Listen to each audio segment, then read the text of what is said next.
And we're back with the executive director of SACAM, Ms. Deborah Omowale Jarmon.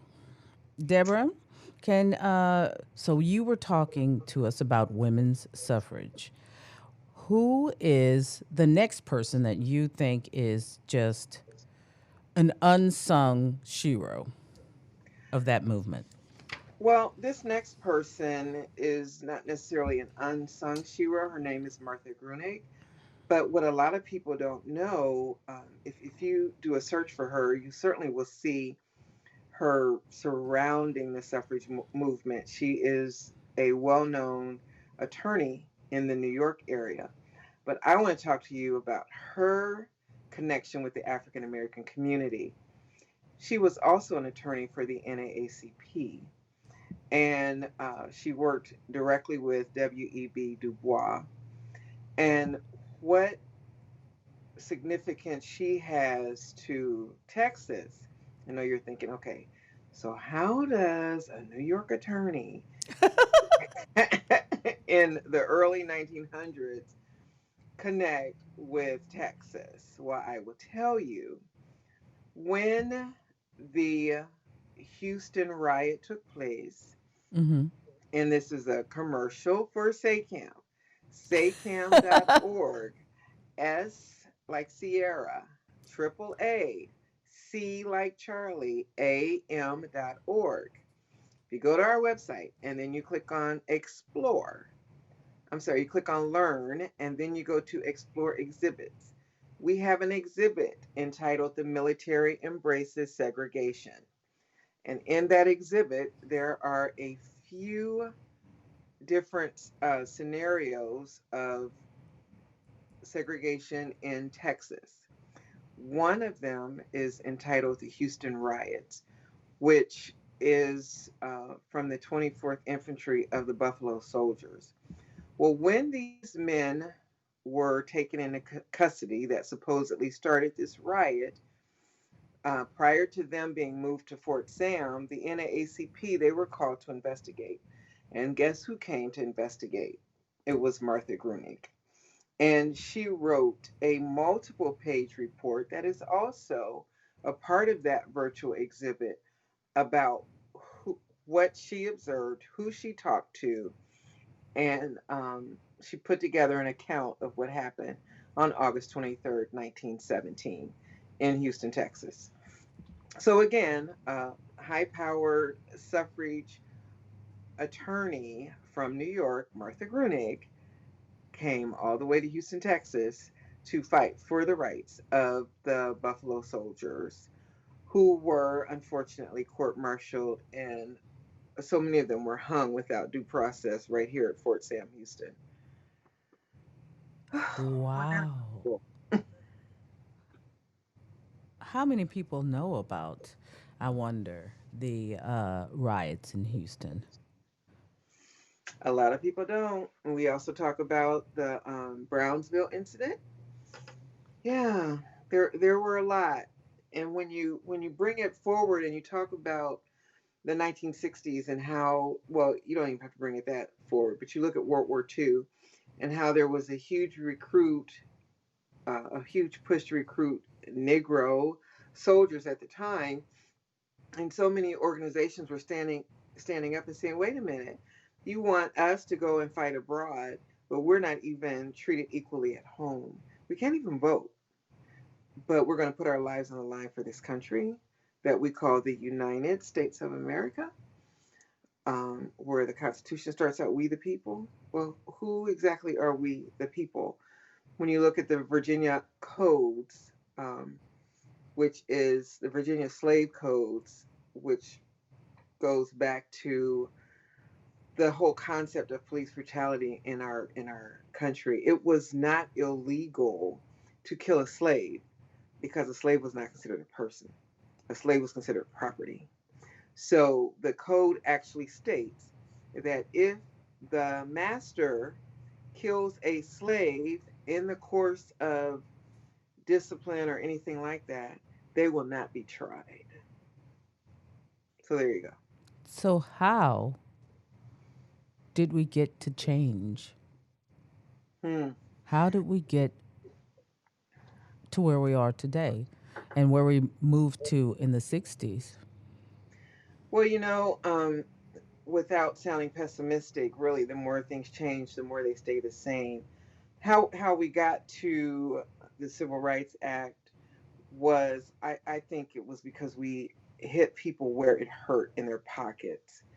It Right. was no accident that the Montgomery bus boycott was the catalyst to the civil rights movement.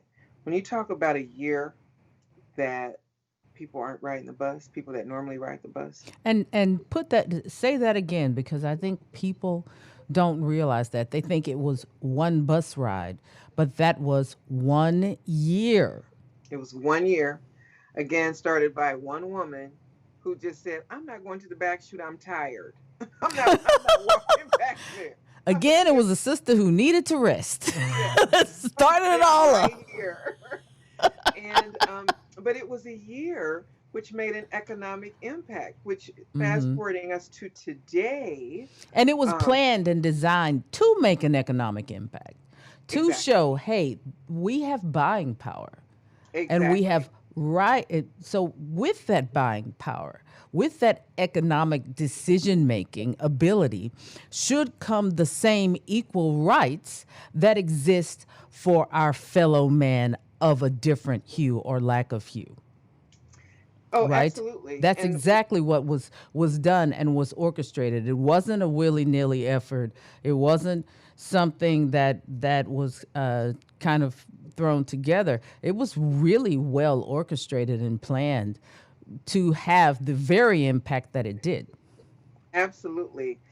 And I know this broadcast on a different day, but the day we're recording it is Blackout Day. And so today, African Americans are asked not to spend money, or if they do, to spend money at Black businesses. Well, a day is not going to work.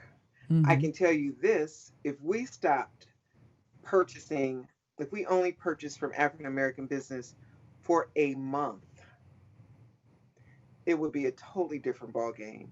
And now let's bring it forward and do Maggie Anderson's experience, and not um, and only buy from Black businesses for a year. Hmm. It would be totally different. So anyway, how do we get from there to today? Because people But understand numbers. When the economic impact of taking your dollars elsewhere absolutely. hits people, and that's with any group. If you do it as women, if you do it as African Americans, if you do it as minorities in general, if you do it as poor people, because we have 140 million poor people in this country, and if Hmm. 140 million poor people said, you know what, we're just going to stop buying soft drinks for a month. If they Ooh, stop buying soft drinks for a month, wow. that Yes. entire industry, every soft drink company would recognize what's going on. Would all of a sudden go, hey, a lot of our base is just Hmm. our revenue base has been adversely impacted. Maybe we should hear what's going on with our people, with the people that So buy our product. Something as simple as that. soft drinks and Kool-Aid, yes, ma'am. Now, But see, I didn't even go down that road. I did not go down Kool Aid, but